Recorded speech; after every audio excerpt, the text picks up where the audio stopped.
तो जरूरी है कि आईना भी दिखाया जाता रहे। नरेंद्र मोदी जी ने वो कीर्तिमान स्थापित किया है जो इस देश के 14 प्रधानमंत्री उनसे पहले नहीं कर पाए हैं। इस देश के 14 प्रधानमंत्रियों ने कुल मिलाकर मात्र 55 लाख करोड़ रुपए का कर्जा लिया। 67 साल में 14 प्रधानमंत्रियों ने कुल 55 लाख करोड़ का कब्जा लिया और हर बार रेस में आगे रहने की चाहत वाले नरेंद्र मोदी जी ने पिछले 9 साल में हिंदुस्तान का कर्जा तिगुना कर दिया। 100 लाख करोड़ रुपए से ज्यादा का कर्जा उन्होंने मात्र 9 साल में ले लिया। कहां 67 साल में 55 लाख करोड़ लिया गया था। तो एक नया कीर्तिमान उन्होंने वो स्थापित किया जो इस देश के 14 और प्रधानमंत्री नहीं कर पाए। सिंपल तौर पे बता दूं, अगर इस समय, इस वक्त, इस सेकंड पर एक बच्चा इस देश में पैदा हो रहा है तो उसके सिर पर भी 1,20,000 रुपए का कर्जा लादने का काम मोदी सरकार ने पिछले 9 साल में किया है। और अगर और सिंपली बोलने पर आ जाऊं तो हर सेकंड इस सरकार ने 4 लाख रुपए का कर्जा लिया है। हर मिनट पर लगभग 2.5 करोड़ का लिया है। हर घंटे पर 144 करोड़ का कर्जा लिया है। 3,456 करोड़ का कर्जा हर दिन लिया है। हर महीने 1 लाख करोड़ से ज्यादा और हर साल लगभग 12.5 लाख करोड़ का कर्जा लिया है। इसीलिए 9 सालों में 100 लाख करोड़ से ज्यादा का कर्जा लेने का कीर्तिमान और इस देश के लोगों पर कर्जा के बोझ तले उनको दबाने का कीर्तिमान नरेंद्र मोदी जी ने स्थापित किया है। आप इनसे कोई भी सवाल पूछिए, बाकी देशों की बात करते हैं तो उस पर भी आईना दिखाना जरूरी है।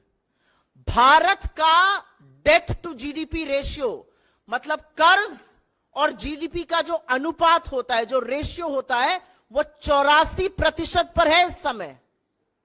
और हमारे तरह की जो इमर्जिंग मार्केट इकोनॉमीज हैं या प्रगतिशील डेवलपिंग इकोनॉमीज जिनको कहते हैं, उनका औसतन ये रेशियो 64.5% पे है। हमारा 84% पर है, उनका 64.5% पे है, 64.5% पर। एक समस्या और भी है, जब आपका ऋण 155 लाख करोड़ हो जाता है तो उस पर आपको ब्याज भी चुकाना पड़ता है। हर साल 11 लाख करोड़ तो सिर्फ ब्याज चुकाने में, मतलब इंटरेस्ट पेमेंट में दिया जा रहा है। 11 लाख करोड़। उससे कितने आईआईटीज, कितने एम्स बन सकते हैं, कितने लोगों का इलाज हो सकता है, कितने बच्चे कुपोषित होने से बच सकते हैं, कितनी मिड डे स्कीम्स चल सकती हैं, इसका अनुमान ही नहीं लगाया जा सकता है। 11 लाख करोड़ सिर्फ इस डेट की सर्विसिंग में, जिसको इंटरेस्ट पेमेंट कहते हैं, होता है। लेकिन एक बहुत भयावह चीज हो रही है। सीएजी की रिपोर्ट, यह हमारी रिपोर्ट नहीं है, यह सीएजी की रिपोर्ट है। और सीएजी की रिपोर्ट यह साफ तौर से कहती है कि 2020 में ही हमारी जो ऋण स्थिरता थी, जिसको डेट स्टेबिलिटी कहते हैं, वो नेगेटिव में जा चुकी थी। और तब डेट टू जीडीपी रेशियो, तब ऋण और जीडीपी का अनुपात मात्र 52% था। अब वो 84% है। तो हमारी डेट रीपेमेंट की, कर्जे को पाटने की क्षमता पर भी सवाल उठाया जा रहा है। यह भयावह स्थिति हो रही है। एक और बड़ा सवाल है, और यह बड़ा सवाल हम सबके मन में आना चाहिए, क्योंकि सरकार आपको खर्रे बताने लगती है। हां, हमने कर्जा लिया, हमने 80 करोड़ लोगों को फ्री का राशन दिया। इसका फायदा किसको हो रहा है? क्या इसका फायदा गरीब को हो रहा है? क्या इसका फायदा मध्यम वर्ग को हो रहा है? क्या इसका फायदा निम्न मध्यम वर्ग को, आम आदमी को, युवा को, स्टूडेंट को हो रहा है?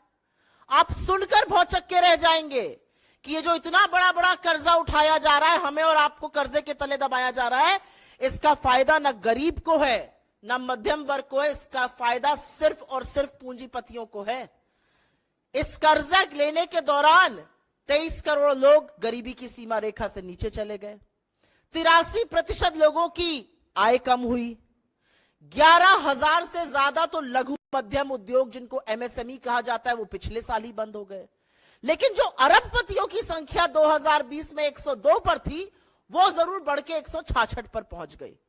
तो इसका फायदा भी सिर्फ और सिर्फ धन्ना सेठों को, अमीरों को और मोदी जी के परम प्रिय मित्रों को हो रहा है।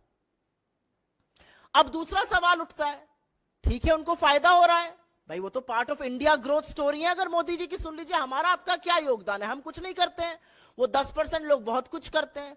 लेकिन सत्य उससे विपरीत है, क्योंकि ना वो भारत की विकास दर में अपना योगदान दे रहे हैं, ना टैक्स दे रहे हैं उतना। टैक्स वसूली हमसे, आपसे, गरीबों से, निम्न मध्यम वर्ग से करी जा रही है, कर्जा हमारे ऊपर लादा जा रहा है और सारा का सारा लाभ पूंजीपतियों को मिल रहा है।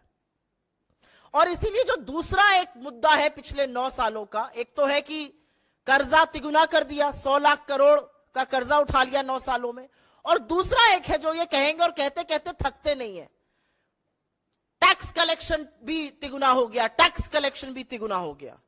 इससे ज्यादा वाहियात, इससे ज्यादा बड़ा कुतर्क और इससे ज्यादा नैतिक दिवालियापन का कोई और बयान और शर्मिंदगी का ये सरकार दे नहीं सकती है, क्योंकि इसकी भी असलियत सुन लीजिए, और ये असलियत सुननी और समझनी दोनों जरूरी है।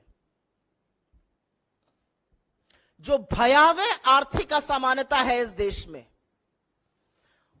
उसका नतीजा है कि जो सबसे निचला 50% इस देश का तबका है, अगर इस देश की आबादी को 2 हिस्सों में बांट दिया जाए, 50% अमीर और 50% सबसे निचला तबका, तो जो 50% सबसे निचला तबका है वो जीएसटी कलेक्शन का 64% पैसा दे रहा है। सबसे गरीब 50% जीएसटी का 2/3 से ज्यादा पैसा दे रहा है, 64%। मध्यम वर्ग 40% जीएसटी का पैसा दे रहा है। लेकिन क्या आप यह सुनकर भौचक्के रह जाएंगे कि जो 10% लोग जिनके हाथ में हिंदुस्तान के 80% संसाधन और संपत्ति है, वो मात्र 3 से 4% समूचे जीएसटी कलेक्शन का पैसा दे रहे हैं। सबसे गरीब 50% इस देश की जनता सारे जीएसटी का 64% दे रही है।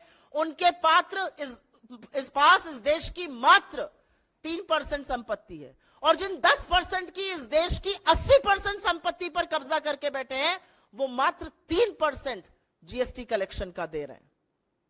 क्योंकि एक बात साफ है, और ये पानी की तरह साफ है, कि आटा, दही, दवाई, पढ़ाई, इन सब पर जीएसटी लगाकर जो वसूली सरकार कर रही है, उसका खामियाजा तो गरीब आदमी को भुगतना पड़ रहा है, उसका खामियाजा तो मिडिल क्लास को भुगतना पड़ रहा है।